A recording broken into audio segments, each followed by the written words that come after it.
Well-known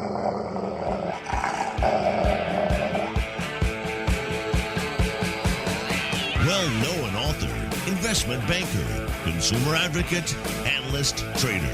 Chris Markowski is the watchdog on Wall Street. You want answers? Exposing the lies and myths that the big brokerage firms, the mainstream press, and the government are pushing to keep Americans away from financial freedom. You can't handle the truth. Bringing America the truth about what really happens in the financial world. Ladies and gentlemen, we're not here to indulge in fantasy, but in political and economic reality. This is the Watchdog on Wall Street. So I was watching Jay Powell and Janet Yellen give their testimony this past week, and I just started laughing. I started laughing out loud while I was watching it. I couldn't get out of my head that scene from Dumb and Dumber when Harry and Lloyd are sword fighting with canes, and one's got the light blue tuxedo on, the other one's got the orange tuxedo on. They're going to some benefit for a spotted owl. And then it just kept playing on in my mind, and I kind of remembered one of the things that Harry and Lloyd did in that movie was take the, what was it? It was a suitcase with, I think, again, a long time ago, $500,000 was a lot of money back when they did that movie. And they were taking the money out and just spending it and just sticking IOUs into the suitcase. And I said, your mind works in amazing ways. Anyway, welcome, everybody. So, it's kind of funny.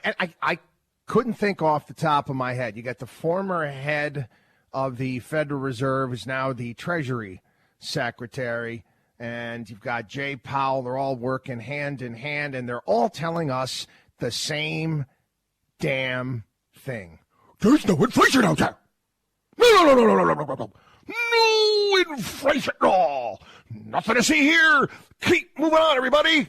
Everything is awesome. Right.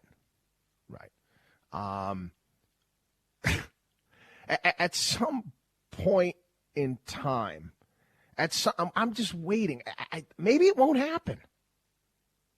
Would somebody stand up on one of these business networks? Somebody. Hey, Mornings with Maria. I know she knows. I know she's not an idiot. Okay? At some point in time, will one of you stand up, one of the talking heads that you bring on these business networks, and say, excuse me, you taking a look at the prices of everything? When was the last time you paid a bill? Did you look at your grocery bill? Have you spoken to a contractor who builds things? Have you taken a look at commodity prices? Have you checked the price of gasoline lately? How about homes? How about health insurance? How about the cost of higher education? How about the cost of tolls? How about the cost of coffee? Everything is going up in price. And the narrative, the conventional wisdom, no, we don't see any signs of inflation. We don't feel that the stimulus package is going to do much of anything at all. No, nothing to see here.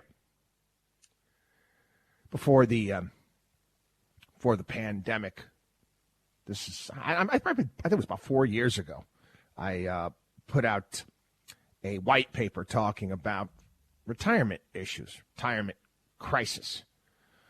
We're always evolving here at Markowski Investments and the Watchdog on Wall Street radio show. It was at that point in time I was getting tired of the word financial planning. I'd come up with something else, and here on the program, I'll catch myself. I'll use it from time to time. I'd rather use the word prepare, because it's what we do, is we prepare people for life. And guess what? Stuff happens. Stuff happens in life. But going back to the late 1990s, hey, you're back in the Greenspan days. Good old Alan Greenspan. Yeah, remember CNBC? Oh, look, it's Alan Greenspan. Remember they used to have the briefcase indicator? Remember that? Yeah. It was when the Federal Reserve was going to tell you what they were going to do with interest rates. And CNBC trying to be funny. Oh, look at Alan Greenspan's briefcase. How thick is it? What is he going to do with rates today? Again, Alan Greenspan. Again, they basically turned Greenspan into a financial god. All-knowing, all-powerful. Until he wasn't. Oh, yeah, if you can go find it online where he is testifying in front of Congress after the financial crisis where he admits that, gee, I didn't realize, and I'm paraphrasing, I didn't realize that I did know what I didn't know. Oh, our models didn't work out well when it came to housing. Your model. Hey, Bernanke came after you, and he was telling everybody that, again, housing market's awesome. Hey, we've never seen housing prices go down ever. No, housing market is rock solid. We're here on this radio show.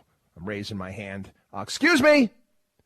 It's an asset class. And all asset classes, each and every one of them, they can go down. They can decline. No. We didn't know what we were talking about. We didn't know what we were talking about, too. We were telling you about all the .coms getting out of control and the tech stocks and valuation. But hey, again, everybody can keep whistling past the graveyard. The reality is, and we've been talking about this a lot on the program, is that inflation is running rampant already. You've got, again, Dumb and Dumber. You got Yellen and Powell, because that's it. They are Dumb and Dumber. Dumb and Dumber out there telling everybody, we think that doesn't matter, stimulus package, even more, it's going to be contained. It's going to contain inflation. What are you talking about? It's already here. Last week on the program, we talked about how they used to measure inflation. And we just went back to the 1980s numbers. And if we use the 1980s formula, inflation be running about 10%. Meaning right now, based upon risk-free assets and the 10-year Treasury, you're seeing about negative 8%. That's a real rate of return. Negative 8%. What does that mean? Well, again, you can go back. I still have it. You can get it off our website at watchdogonwallstreet.com. It's free, our white paper. It's a reality-based look at where we're going and what people need to do. Years ago, I described this, again, it's kind of a credit. I think The Simpsons ran their 700th episode last weekend. I've always been a big fan of the show. I haven't watched it that much over the past several years. I don't really watch much TV. But there was an episode of The Simpsons way back when Homer would bother his neighbor, Ned Flanders. Yokely dokely. He's got this neighbor there as a upstanding, honest guy, pretty much the antithesis of Homer in many ways. Homer always goes into Ned Flanders' garage and takes tools out of his garage and never returns them. That's what these powers that be, that's what Alan Greenspan, that's how I describe what Alan Greenspan was doing way back when. Mispricing money, making it more difficult for people to save, making it more difficult for pensions. What do we do? What can you do? Prepare. And again, it's getting more difficult. I freely admit the incline is getting steeper. You people like to run out there, and you're hitting some hills, and you're going up that hill, and it's getting hard. It is. Again, it's getting harder. You got negative 8%. So there's certain realities that people have to come to grips with when it comes to money. And I see articles out there. The go along this. Oh, we're going to prepare people and tell them how much money they need to have. Here's how much Americans have in their 401ks right now. And this is how much you're going to need to have if you want to retire at 65. Really? Retire at 65, huh? Yeah, again, I'm being honest here. I'm more and more of the conversations that I have on a regular basis are with people that come in.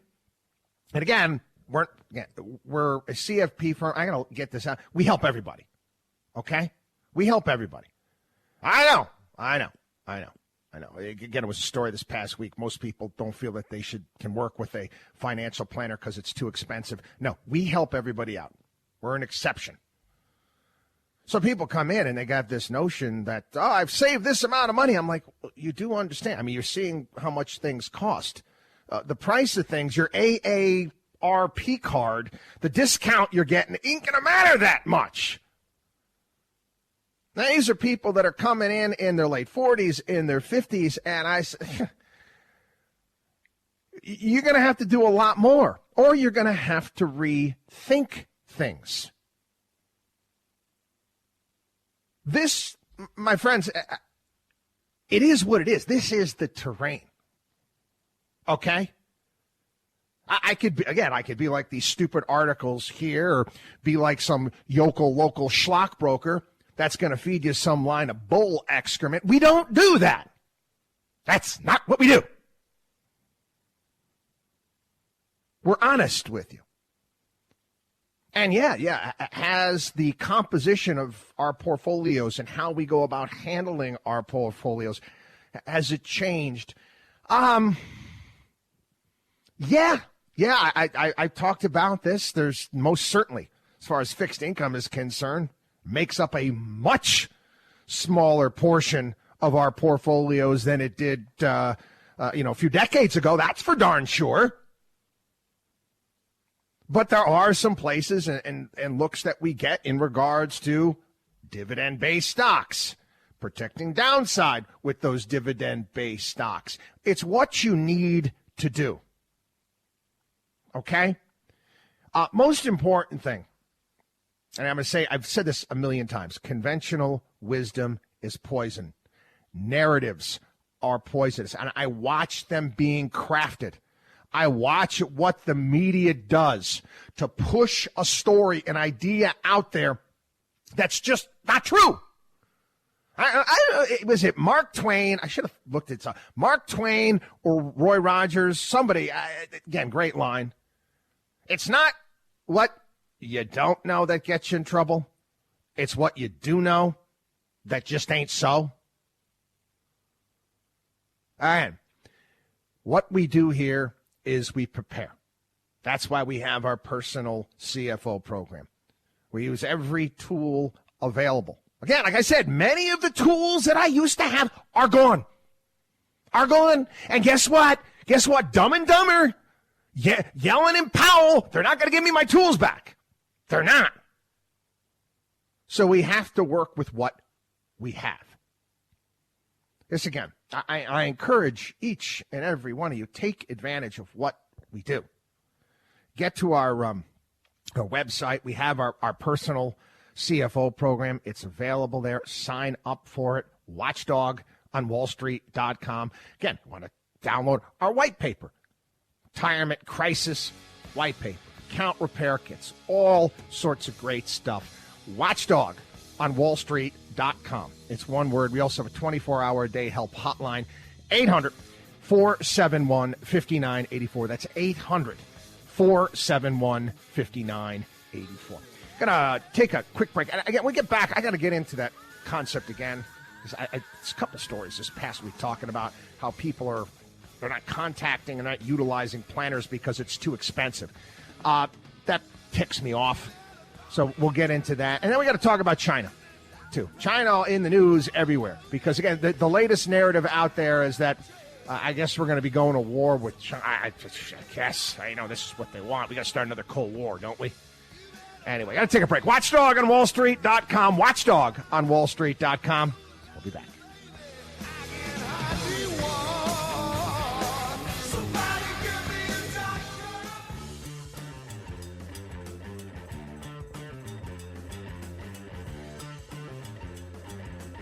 the only man who is taking on the Wall Street establishment. You're listening to The Watchdog on Wall Street with Chris Markowski. We're basically it. When it comes to business news, for the most part, as far as programming is concerned, we're the antidote. What we do here on our weekend program. But, again, I want to remind everybody as well, I do a podcast every day. And a half an hour to 40 minutes every single day. Go over the big stories of the day, what's important. And what we really do, most important thing we do is just basically tell you how you are being manipulated, how you are being lied to, what the media is doing, what the powers that be are doing. Now, years ago, I coined the phrase, there's a watchdog on Wall Street, axis of evil. Big business, politicians, mainstream media working hand in hand to further their own needs, not yours. Again, other people took that idea on. They call it the swamp. They call it the establishment. We've been talking about this for a very long period of time. Now, again, I saw a couple stories this past week talking about how many investors out there, they feel that they can't work with a true financial planner, a CFP, because it's too expensive. And the reality is many of them are pretty expensive. We're not. Our business model has never been, hey, let's cruise the country clubs. Let's cruise the country clubs and get as many super duper rich clients as we can. Again, it's a job. People want to do that. I have no interest in that at all. None. I like building people's wealth, and that's what we do. There's no velvet rope at Markowski Investments. There's no velvet rope here at this program. We help everybody, whether you're just getting started or, fine, you might have the 200-foot yacht. I get that. That runs the gambit of the type of clientele that we have. And if you're just getting started, you're not getting treated any different. We do what we do, okay? And we're here to help everyone. I mentioned Velvet. I talked about this is back in the day when I was a youngster in New York City. You get into the fancy lounges. You had the bouncers out front with the velvet rope, and you had to get yourself on the list. No, we don't do that. We don't do that here. We're here to help everyone. Now, got to talk about China. Again, we had that meeting in Alaska, and let's be honest here, because media's not going to be, they pretty much drank our milkshake at that meeting. They did. This Secretary of State that we've got here, this fella, Antony Blinken, he's in over his head. Okay, he's almost like, remember, Rex Tillerson, who Trump had first time around. He's got his title, all this stuff. He got his buttocks handed to him by the Chinese. Again, people, I want to compete, and I want to win too. Okay? How are we going to go about doing that as a nation? Is it going to be via sanctions? Is it going to be via strongly worded letters? Waving our finger? You just shouldn't be doing that. You're naughty. Or should it be competing? We need to get back to that.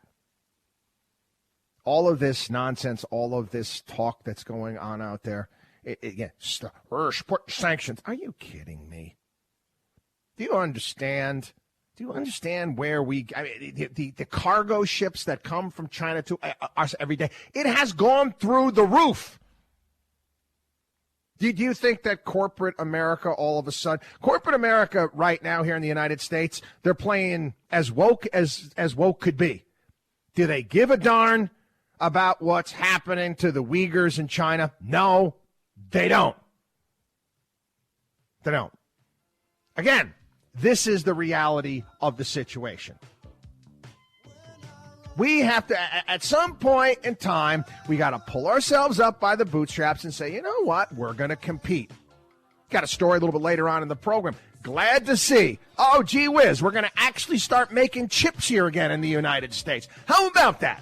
Novel concept. That's how you win. You don't win by sanctions and strongly worded letters. WatchdogOnWallStreet.com. Watchdog on WallStreet.com. We'll be back.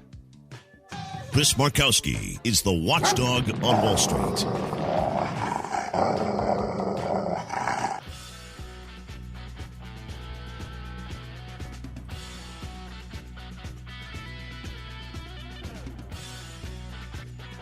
You should believe in math, not magic. You're listening to the Watchdog on Wall Street with Chris Markowski. My mind wanders. A television show that my dad introduced us to when we were kids. We watched a lot. I got my musical taste, without a doubt. A lot of stuff came from my dad. I still have all his vinyl, but also television shows as well. And we only had the 4 television stations. Actually, no, it was 4. It was the 3 networks, and it was PBS. Then they added an additional one. I'm trying to remember the call. WXXA channel 23. I remember it was 23 growing up. And that station was a new station in Albany, New York. And they would carry a lot of old shows. It was almost like a TBS type of, I guess, network they'd have today. And my dad introduced us to the television show Leave It to Beaver. Lone Ranger, all this stuff when we were kids. I was thinking about that the other day. I said, the old Leave It to Beaver. I could do a show called Leave It to Wall Street. We'll get into that. So that just popped in my head. I got the file cabinets coming open right now. One of the things, the rules in our house growing up was we had to choose 2 television shows a week. That was it. It was all we were allowed to watch, 2 television shows a week. Had to be outside playing or reading a book or doing something like that. But anyway, leave it to Wall Street. I say leave it to Wall Street. I will come up with stories. We'll talk about things, try to explain things here on the program. Make the nonsense sensible, I guess. And some of the things I talk about here on the program, or I'll bring up an analogy or an idea, and people are like, that's over the top. Oh, really? I talk about here on the program how Wall Street is able to basically craft and make an asset out of nothing. I learned this when I first started. A buddy of mine who is an accountant, now he's a corporate accountant, his brother was working for these new things called hedge funds when this is way back. This is, early 1990s. And he was explaining to me what his brother did. He said, yeah, and they can create assets out of nothing. I'm like, what do you mean? He's like, yeah, my brother told me, and it always stuck with me. So my brother told me if they really wanted to, they could craft an asset out of 2 cockroaches racing across the floor. And I've used that here on the program in the past. And sometimes I'll get the occasional email. Markowski makes some good points, but you're a little over the top. Oh, am I? Well, as it turns out, Wall Street was trying to create assets. That's right. Futures contracts based on the NFL. I kid you not.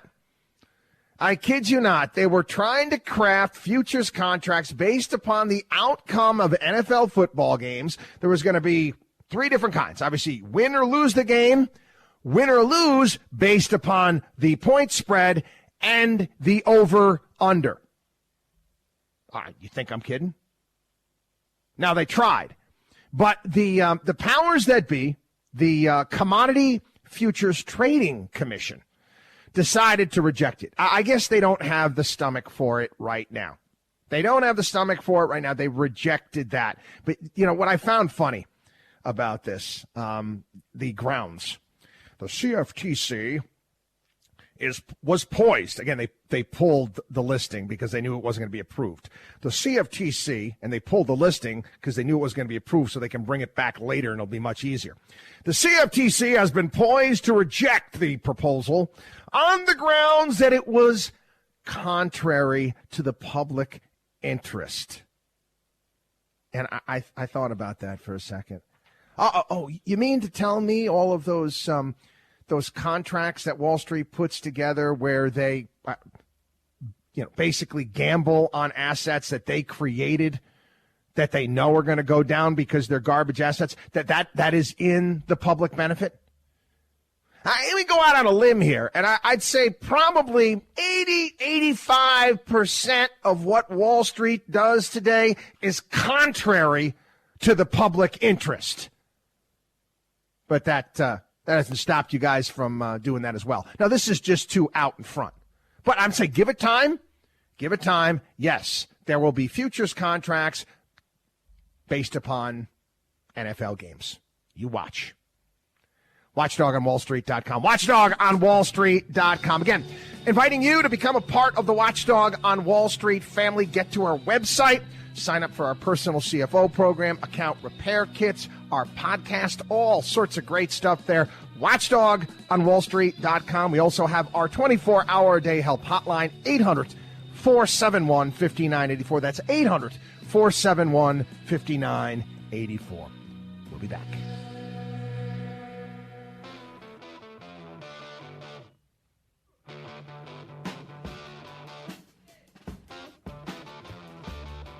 Bringing America financial freedom one listener at a time. You're listening to the Watchdog on Wall Street with Chris Markowski.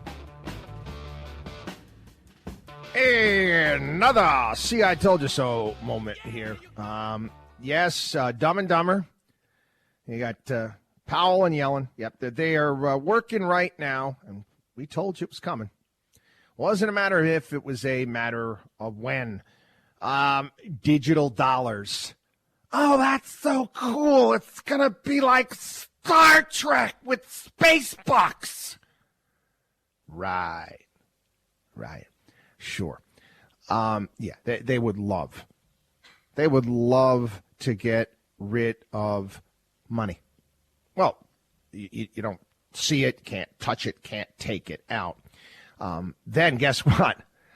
They can do whatever the hell they want with it. Oh, yeah.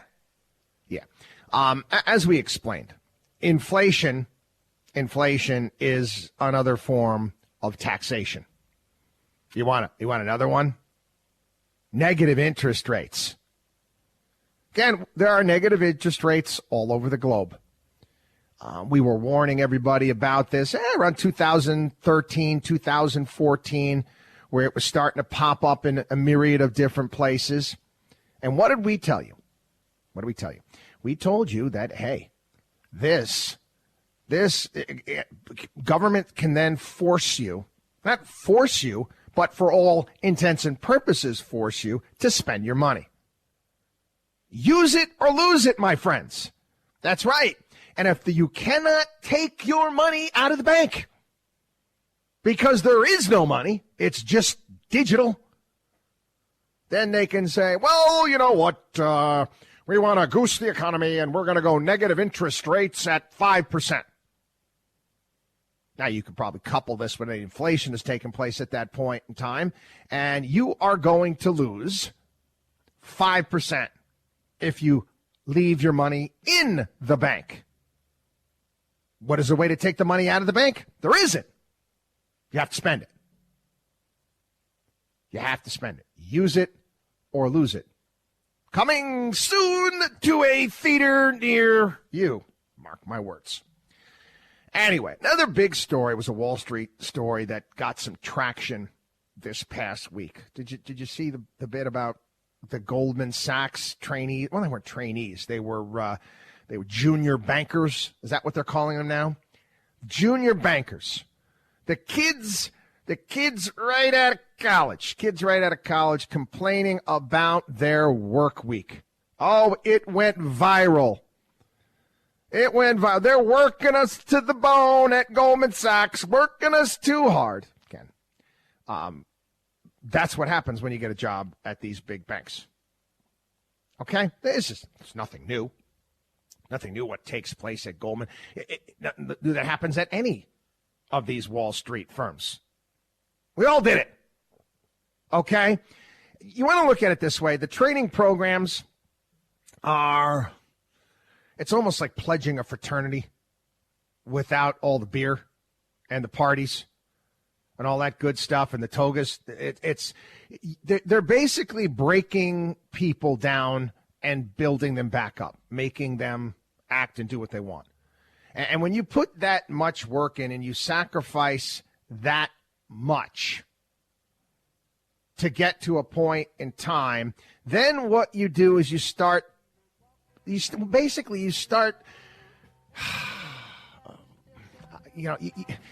ethics kind of go by the wayside. I'm trying to explain this to people. That ethical bypass at birth that some people have, well, in some instances, these training programs, they beat it out of their workers. And that's exactly what these programs are designed to do. Make you a little drone for the company. WatchdogOnWallStreet.com, WatchdogOnWallStreet.com. We'll be back. You're listening to The Watchdog on Wall Street.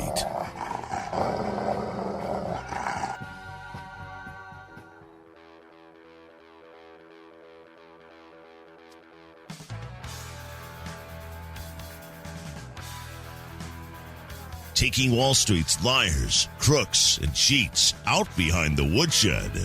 You're listening to The Watchdog on Wall Street. I want to talk a little bit more about this. Sometimes I get into a story and I don't feel like that I'm being clear in regards to what I'm trying to get across. Well, some of these, story got out there. Some of the Goldman Sachs underlings are begging to work just 80 hours a week instead of 100. Okay. Listen, been there, done that. Been there, done that. In fact, it was more. 7 days a week job when I started, bartending, waiting tables at night, making extra money. We weren't even paid well when I was doing it. And it was one hell of a grind. One hell of a grind. And like I said, there's a purpose. There's a method to their madness. There is. When you get through all of that and you start to rise within the company and you see what you sacrifice, the time you put in, the work that you put in, and then you are presented with something that doesn't go with your set of beliefs that you were brought up with, what your mom and dad taught you was right. You know the difference between right and wrong. And you start weighing things in your mind. I worked this hard. I worked this hard to get to this point in time.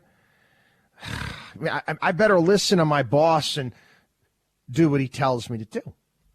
I've told the story. I've written about it in the past. And again, the years of work, build myself up, get to a point in time in the company, clients doing well, everybody happy.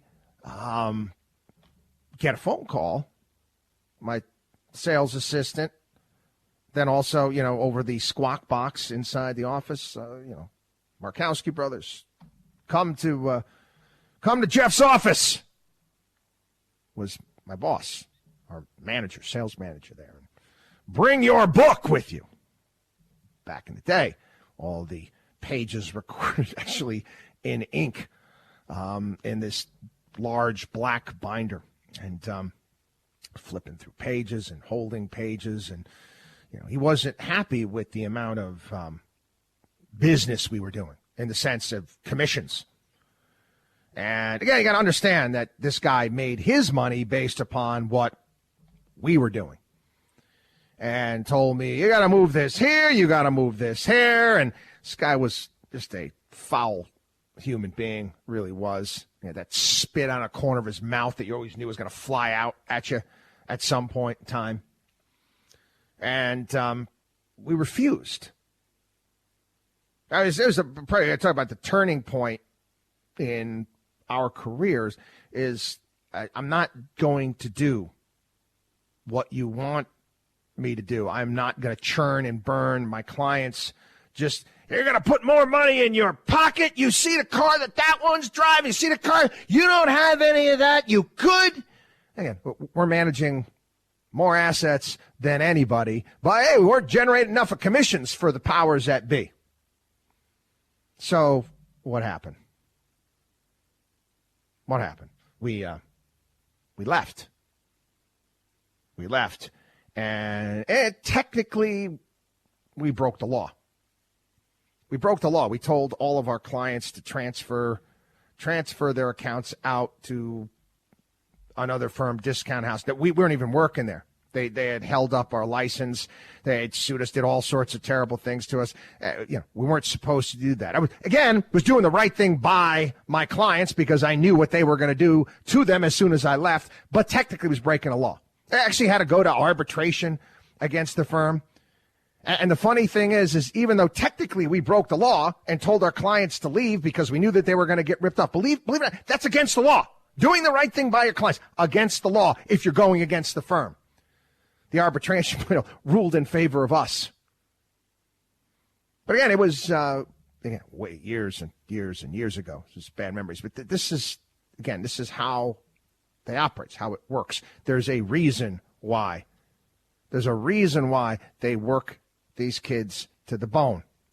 Because more often than not, after making that type of sacrifice, after wearing people down to a certain degree, you can get them to do things that they might not have done in the past. Anyway, actually, a trip back in time to some degree. It's actually New York Times talking about how penny stocks are back. Well, they never really went away. The small penny stock brokerage firms, they still exist. Obviously, they're not operating in the same way that they were in the past. But, again, you got a lot of people out there nowadays that, they see what happens with GameStop, with AMC, and some of these things. And it doesn't take much.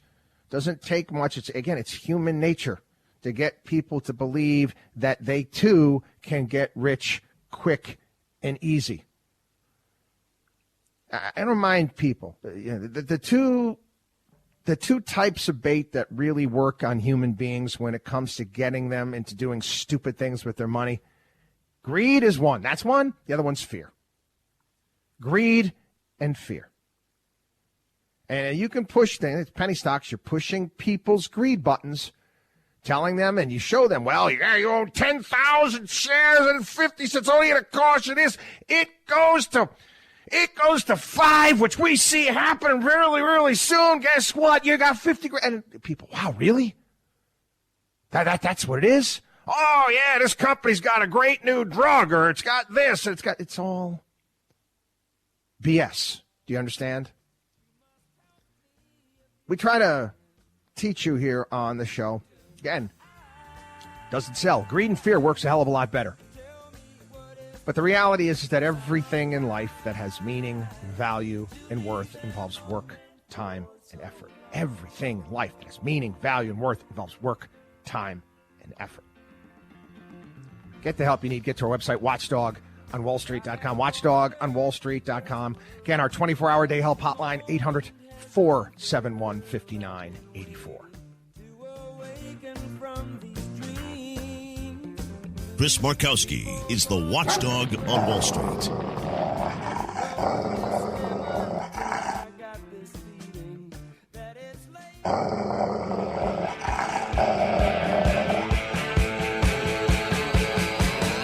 Well-known author, investment banker, consumer advocate, analyst, trader. Chris Markowski is the watchdog on Wall Street. You want answers? exposing the lies and myths that the big brokerage firms, the mainstream press, and the government are pushing to keep Americans away from financial freedom. You can't handle the truth. Bringing America the truth about what really happens in the financial world. Ladies and gentlemen, we're not here to indulge in fantasy, but in political and economic reality. This is the Watchdog on Wall Street. Yes, it is. Welcome back, everybody. The one, the only, the Watchdog on Wall Street show. So, have you noticed?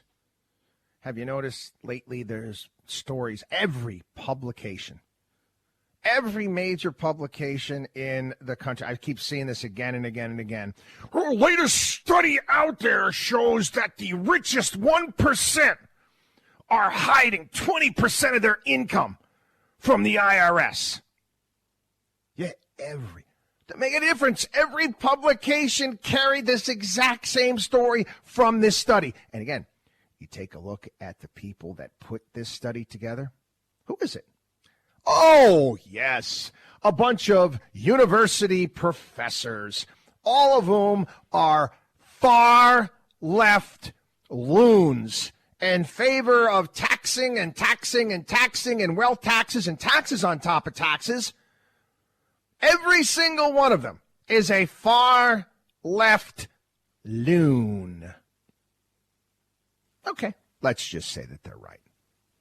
Let's say that they're right. That's all. Yeah, let's say that they're. Let's just say that they're wrong. Say that the richest 1% are hiding 25% of their income. And oh boy, you're going to hire an army of new IRS agents to hunt them down. Is it going to matter? Is it going to matter? No. Not based upon the type of money that they're spending today. Has nothing to do with that. And again, we've gotten to a point in time where we're treating the tax code as a means to leveling the playing field. Okay, it's making certain people feel good. Certain politicians, they feel that, hey, you know what? We need to go out. This person has too much. This group of people has too much. And we got to let everybody know that it's not fair. It's not right. Got to do something about it. I know when this started, and it scared the crap out of me when I first heard about this, when I first recognized this. And it happened at a presidential election, a debate between the two Democratic candidates. It was Hillary Clinton versus Barack Obama. I wrote a column about it back at the time. I discussed it at length here on the program and how frightening this is. This concept is how un-American this is. Now, I pulled up the column here, and I got the exactly what took place at the debate. You had Charlie Gibson. It was ABC, if I'm not mistaken. Charlie Gibson says to Barack the Magnificent, "You would favor an increase in the capital gains tax. As a matter of fact, you said on CNBC, and I quote, 'I certainly would not go above what existed under Bill Clinton, which was 28%. You do know now that Biden is proposing close to 40% on capital gains. It's not Biden. It's the people that handle Biden, but we'll get into that later. It's now 15%. That's almost a doubling if you went to 28%. But actually, this is Charlie Gibson. This is 2008. Want to see how far the world has changed? It's Charlie Gibson, 2008. Bill Clinton in 1997 signed legislation that dropped the capital gains tax to 20%. Now, Barack the Magnificent replied, right. Charlie Gibson. George W. Bush has taken it down to 15%. Barack the Magnificent. Right. Charlie asks, Each instance, when the rate dropped, revenues from the tax increased. The government took in more money. And in the 1980s, when the tax increased to 28%, revenues went down. So why raise it at all? Especially given the fact that 100 million people in this country own stock and would be affected. What did Barack the Magnificent have to say? Well, Charlie, what I've said is that I would look at raising the capital gains tax for purposes of fairness. Now, I was completely thrown off by this. That's what I wrote. So, according to the omnipotent Barack Obama, even if it ends up costing the United States Treasury funds in lost revenue, Super Obama would raise the capital gains tax anyway to publish the evil people, my clients, who risked and invested their funds in a prudent manner, all in the interest of fairness. Well, it's not fair that I can't play in the NBA because I'm 5'10" and can't dunk. Are you going to level that playing field too? Should I be punished for getting up to start my workday before the crack of dawn? Should the neurosurgeon be punished for working his tail off in medical school? Should the restaurant owner be punished for serving fantastic food and giving great service?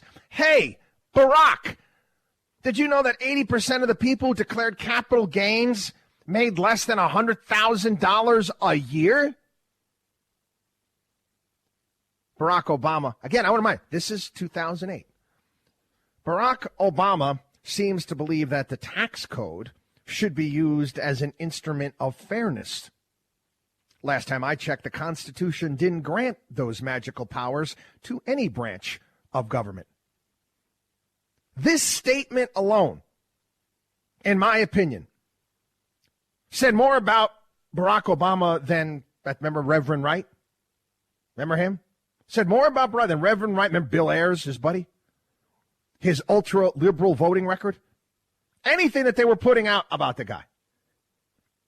Obama's economic policies and statements about them should have completely disqualified him for the highest office in the land. And I said at the time, I said, can't the Democratic Party pick somebody like Steve Jobs, the late Steve Jobs now, Robert Johnson, somebody that actually at some point in time had to sign the front of a paycheck, not just the back? What was Barack's tagline? Change, right? Define change. And I wrote, socialism is a change, and if that's what you are pitching, I'm not buying. Well, again, country did. And as it turns out, Barack is far right to what we're dealing with today. Hey, you take a look at these tax policies. They don't even solve anything. That's the issue. You get, Dumb and Dumber there. You got Yellen. Well, Powell doesn't say anything when it comes to taxes. He's in charge of the Fed. Yeah, we're going to have to raise taxes. We're going to bring in more revenue. You already see who pays the bulk of taxes here in this country. And it's not going to be nearly enough. Anyway, what we got? We got another stimulus package on the way? Oh, yeah, another one. Now, and again, you're gonna get plenty. Again, I'm an equal opportunity basher here on the program. Okay, I go off on, and I actually go off on Republicans more than I do Democrats, quite honestly. Republicans, by the way, they just agreed to bring back earmarks. They just agreed. Again, flying that one under the radar. Oh, Kevin McCarthy and all of those lovely elephants there. Yeah, they are bringing back earmarks. I want to know why they want to bring back earmarks is because they know that the government's going to be spending a ton of money. And they're going to want to have some of these projects sent to their home district. So when that happens is they can get their buddies, their contractor buddies, the people that are going to handle these contracts to do these deals and then give them kickback money. Or they're able to buy land where the project is being done and they can make money off it that way. How the hell do you think all these politicians get so wealthy, for crying out loud? Well, Republicans, they want to be able to, hey, make some money off all of this that has taken place in Washington, D.C., and they're pitching another $3 trillion in spending. Everybody is for infrastructure. We've got to have infrastructure project, roads and bridges and all that good stuff. Climate change initiatives. Oh, yeah. Yeah, that's why Republicans brought back the earmarks. They want to put some money in their pocket for those deals. Oh, yeah, the other part of the stimulus packages, I kid you not, it's education. I went off on a rant about this past week. You know what? You could spend $10 trillion on education here in the United States. Just hand it out. Just spend 10. Spend $10 trillion on education. Let me tell you something. Do you think it's going to improve test scores? Do you think it's going to improve test scores? Do you think it matters? Think it matters to the kid whose parent who doesn't give a damn about the kid's education? Do you think it matters to that kid that there's a brand new flat screen TV in the classroom? Do you think that's going to motivate the kid to a greater degree? Please. Okay? And I've said this before on the program, and I know I'm getting off the beaten track. We're talking about taxes and whatnot. And we've talked about privilege. It's a buzzword nowadays. Who's got privilege? Parental privilege. My kids have it. I had it. My parents gave a damn. Just that simple. Parental privilege. Get two parents in a household. Parents care about the kid's grade. Guess what? Kid's going to do well. I don't care. My kids could have gone to the lowest performing school in the entire country. They would have done fine. They would have done just fine. Why? Because I would have made it that way. So you lefties out there, they love it. I spend more money on education. How could you be against that? Okay. You show me that it works. You show me that it works. You see how much money we spend per student in some of these school districts that can't pass anybody. They spend more money to educate a kid in a public school than they do in some of these private schools. Parental privilege. The parents don't care. Quite frankly, my friends, it's just not going to matter. Reality. It's what we serve up here at the Watchdog on Wall Street show. Got to take a break. WatchdogOnWallStreet.com. WatchdogOnWallStreet.com. Again, become a part of the Watchdog on Wall Street family, our personal CFO program. Part of the CFO program, hey guys, you have access to our accountants, people that we work with, our lawyers, everything that we do that's going to be there. Because again, from the looks of things, I don't know if it's going to be this year, maybe next year, taxes are going up, and you got to be able to deal with it. Watchdog on WallStreet.com. Become a part of our family, our 24-hour day help hotline, 800-471-5984. We'll be back. Wake up, mama. Turn your lamp down.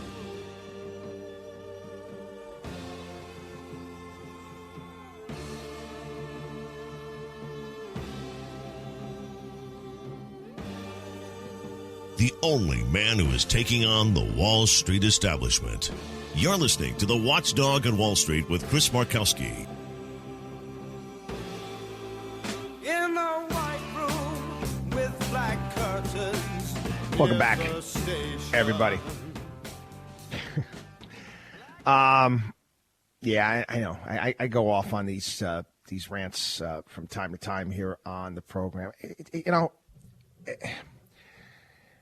I've been getting so many emails, obviously because of what happened to my family and losing my dad.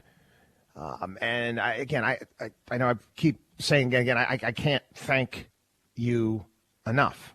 And I'm going through as best I can to get through as many emails as I can and answer each and every one of you, because it means a lot to me. And, I made the point here on the program. It's kind of like rededicated myself to some degree to try to, be that great educator that he was. He was a school teacher, but he was a great educator in so many ways. And I try to do that, and the type of philosophy and life philosophy that he has, and try to get that across to everyone here on the program. I talk about the importance of time and spending time with your loved ones and enjoying the time that we have. I say all the time, I don't have toys. I don't have toys. I have vacations. I have experiences. And I think, in my opinion, I think that's a great way to live, enjoying the journey that we have here. When I go off on rants, and like I do, especially when it comes to education, because I get frustrated. I get frustrated with at times the people that are in charge. I'm big with solving problems. I don't like talking about. You can talk about a problem forever. You know, there's people that love having committee meetings. We're going to do a study. You're going to do a study. Fix it. Fix it. Make it better. And you get all of these people on TV, and all these talking heads are commiserating with one another. And there's a problem with education here, and I need more money. No, you don't. You know, you don't want to do what is necessary. You don't. We got some great emails from some people talking about my belief system and what I want for my kids. And I say it often here on the program. I want my children to grow up in a world where they can succeed beyond their wildest dreams. They can accomplish anything. But the flip side of that, and this is what's important, okay, you're going to fail. You are going to fail. You're going to fall on your face. It's going to happen. The old Dr. Seuss, all the place you go, hang-ups and bang-ups are going to happen to you. That's okay. That's okay. We can't make that go away.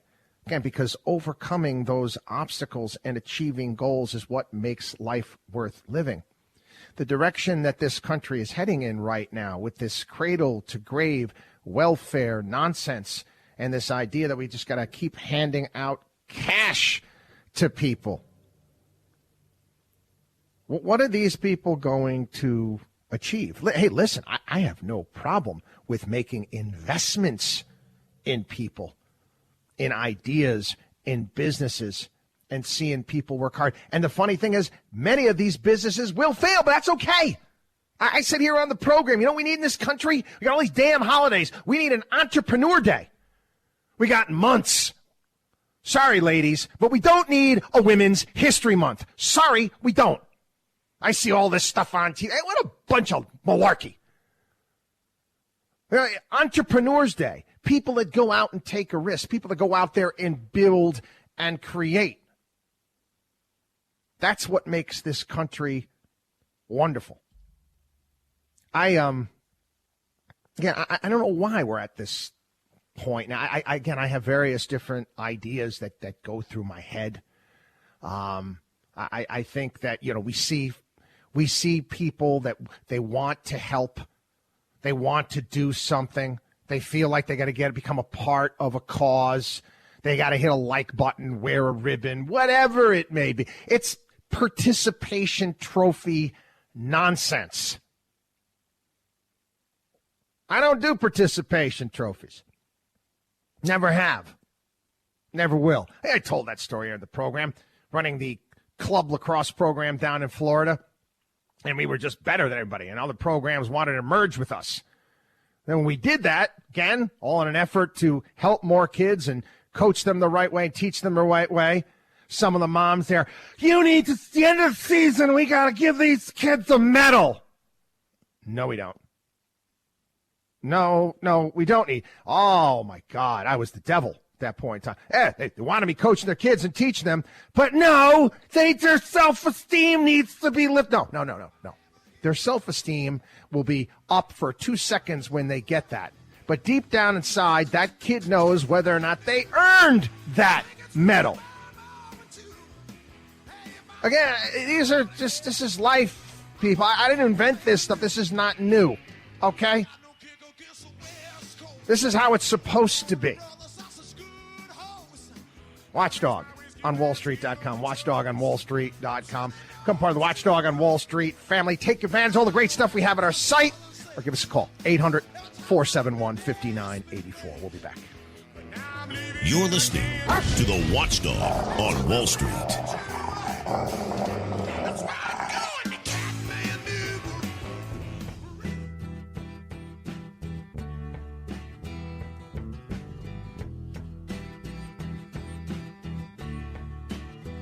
You should believe in math, not magic. You're listening to the Watchdog on Wall Street with Chris Markowski. You know, I got to remind everybody as well. Again, this radio show is on some 250-plus stations all across the country. And we also have my podcast. Again, I couldn't believe it. You know, I told me a few years ago, you got to start doing a podcast. I was like, okay.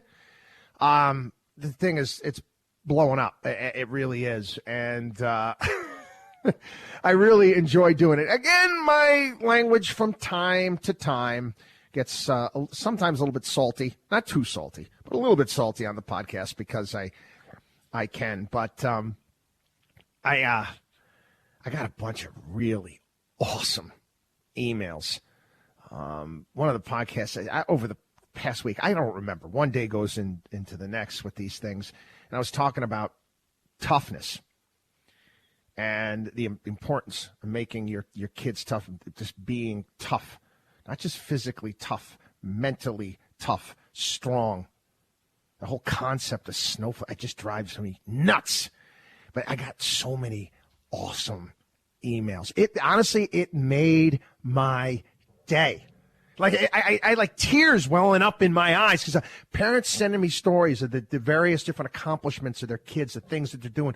Some running these ultra marathons, Ironman. My kid's doing this, and I'm like, that's cool. I love that stuff, okay? I love that stuff. I love accomplishments. And it doesn't have to be physical.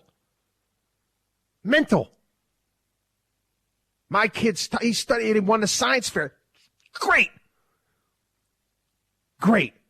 This is what we need. This is how you beat China, okay? This is how. You don't beat it with wokeness.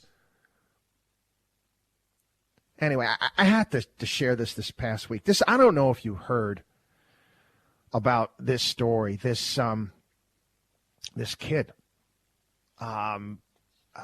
Again, this is extraordinary to me. This wrestler here, his last name is what's his name? Spencer Lee. There it is. I'm sorry, Spencer Lee, wrestler. Okay. Defeated a kid from Arizona State to win his third consecutive NCAA championship.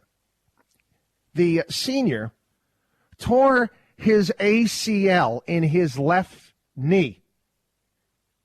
He wrestled 5 matches in a 3-day span on one functional leg. I didn't want to tell anyone because F excuses, he said after his final match when he revealed what he had to go through to win.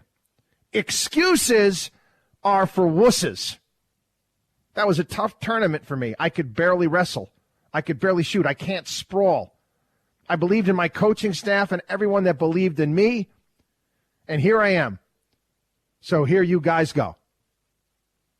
Do you understand that none of the matches that he was in were even close? Okay? Even close. You know his nickname? They call him Yoda because he can do things to the opponent that are just inhuman. He kind of uses the force, says some of his teammates. Oh, yeah, he's going to go on. He was going to want his knee to get better because he wants to wrestle in the Olympics. Again, you want to... As soon as I saw this story, the first thing I did, send it to the kids that I coach, send it to my own children. Look at this. This is what human beings, you understand, people got to understand what you are capable of doing. Each and every one of us is given a talent, an ability, You got to find out what that is and do something with it. God has blessed each and every one of us in some way. Figure it out. Figure it out. Do something with it. Do something with it. Do something with it that betters your family, betters your community. That's why we're here. WatchdogOnWallStreet.com. WatchdogOnWallStreet.com. Again, take advantage of all the great stuff we have at our site. Again, personal CFO program, podcast, all that good stuff. Maybe when I get back, I did tell us. Now I just thought about a story that I shared on the podcast. Again, it's another dad story, but it's a good one. Anyway, WatchdogOnWallStreet.com. I'll think about it during the break. Don't go anywhere. We'll be back. Out in Bethlehem, they're killing time, filling our forms, standing.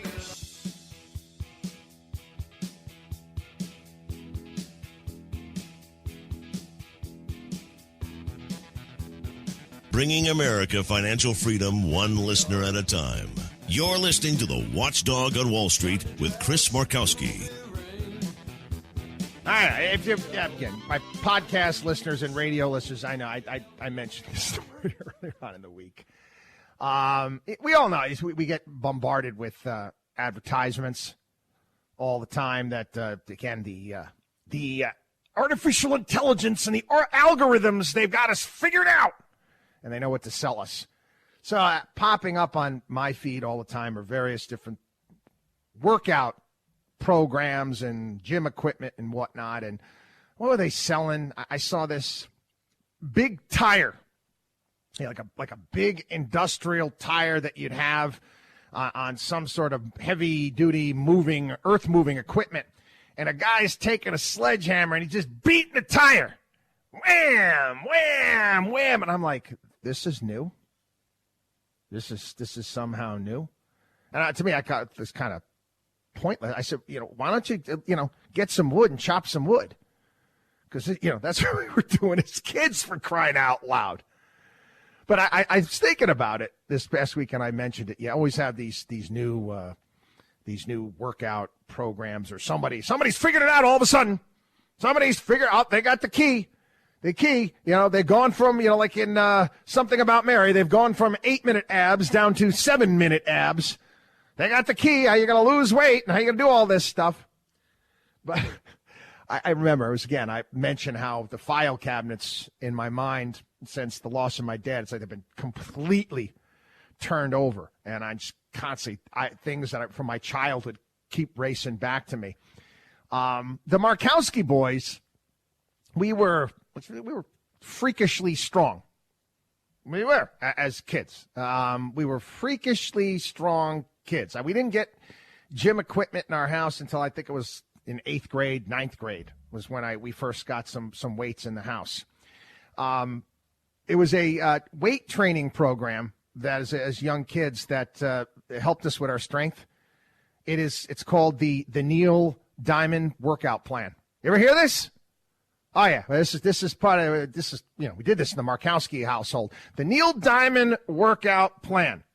This is where my father, who was really strong, black belt in judo, he was strong, would grab a hold of us, not let us go, and sing us Neil Diamond songs. Till we would try to squirm to escape my father, which was next to impossible to do.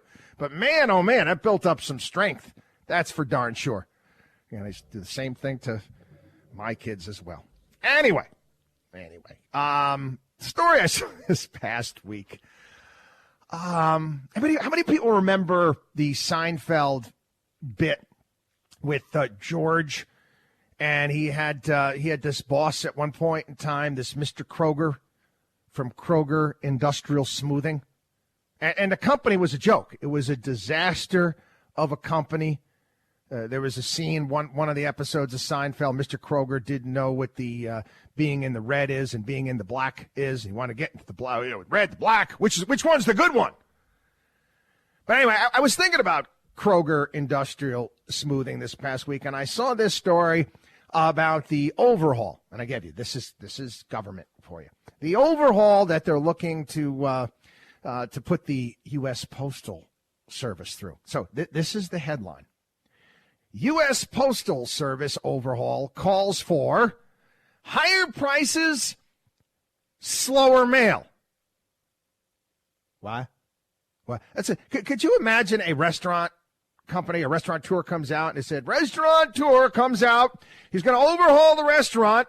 He is going to have higher prices and worse food and worse service. No. Crap that doesn't happen in the private sector. The actual headline.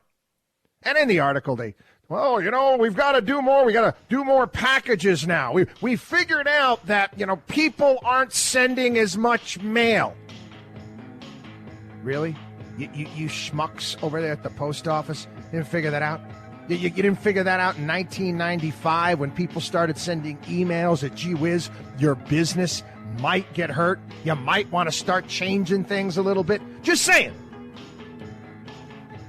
Watchdog on WallStreet.com. Watchdog on WallStreet.com. Don't go anywhere. We'll be back. Chris Markowski is the Watchdog on Wall Street.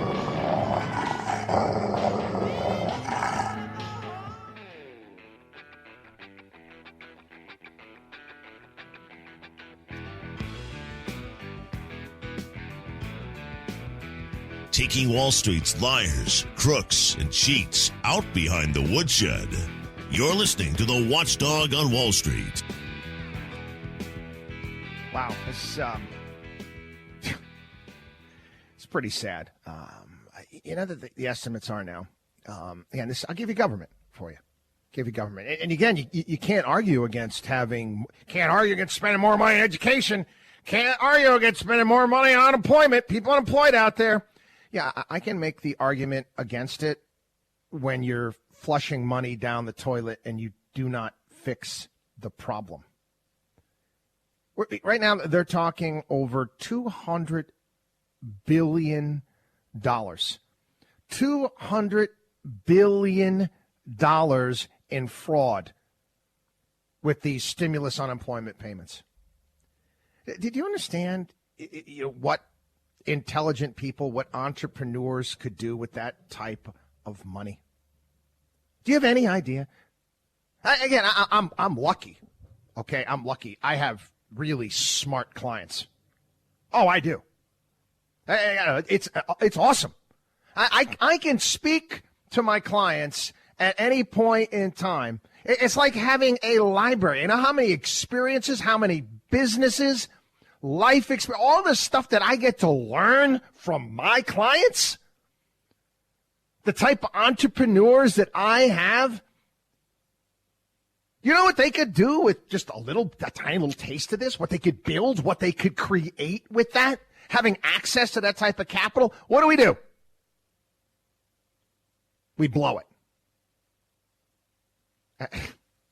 And I've been talking about this in terms of the pandemic since this whole thing took off, and we told you what was going to happen to many small businesses out there, and we really need to get money into the hands of entrepreneurs, people with ideas. You want jobs to come back? You want dynamic growth? That's the way to go. Stop with this nonsense and handouts to big business, U.S. Chamber of Commerce crap. They don't care about the country. They're all pushing right now. Hey, let's just legalize all of Central America so we can get really cheap labor in here. Screw all you Americans out there. We just want cheap labor. And again, I understand why all the people are coming into this country, but we'll talk about immigration later. But this is, it's sad. $200 billion. I was talking about this. We could take a tiny little bit of money and have all of these businesses that have been shut down, reopened, employing people, actually growing the money. Because that's what you want to do. That's what an investment is. You want to plant that money. Think of money as a seed. And you put the money into something, and then it grows. And it puts off cash. And it employs people. And then they could put food on the table. That's the beauty of our system. Nah, we'll just flush it down the toilet. Anyway, I mentioned this earlier on the program. I was glad to see this. I was. I know we talked a little bit about China today. I have on the podcast. And again, they're all archived. You can go back, you can take a listen. I have talked at great length about China and competing with China. And I've also talked about the foreign policy issues when it comes to that as well. Taiwan Semiconductor is the big dog. What happens if China decides to take Taiwan? Well, you think it's out of the question? Do any of you? Oh, I know. We sent an aircraft carrier through the Strait of Taiwan. Does anybody think that we are going to come to aid Taiwan? China could have that thing taken in a half an hour. Okay? They know it. We know it. And I'm going to be honest with you. It's not a matter of if, it's a matter of when. In the same way that we called out what China was going to do to Hong Kong eventually. Not a matter of if, it's a matter of when. So I was very happy to see this past week that Intel is planning on putting two chip manufacturing firms in Arizona. They're going to spend $20 billion in two new chip factories in Arizona. That's great. This is what we need to do. This is what we need to do. They talk about this again, China, this new Cold War. Do you understand the difference? Think about this for a second. Okay, a lot of the youngsters out there, they may not, again, they don't have the frame of reference that some of us old-timers have. Cold War. Were we educating Soviet citizens in our universities during the Cold War? Did we outsource our supply chains to the Soviet Union or Eastern Europe during the Cold War? No. Of course not.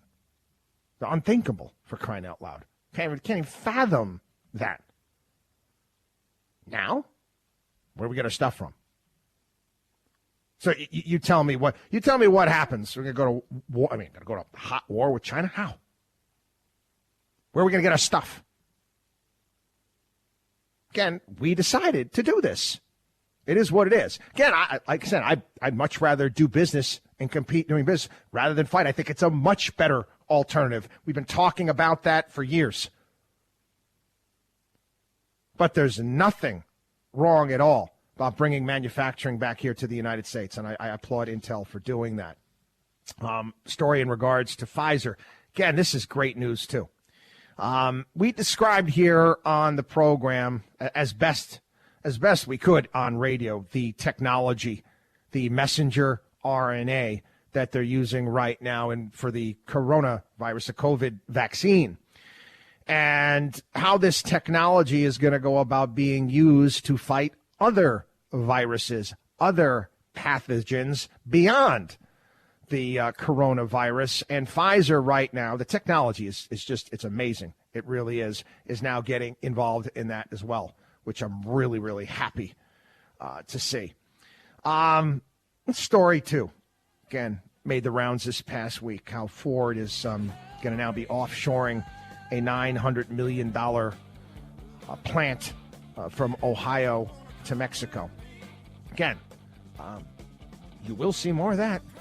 I'm telling you right now, you keep getting rid of these right-to-work rules in these states, and you get too psychotic with the union nonsense. What do you think is going to happen? Anyway, Watchdog on WallStreet.com, Watchdog on WallStreet.com. We'll be back. You're listening to the Watchdog on Wall Street.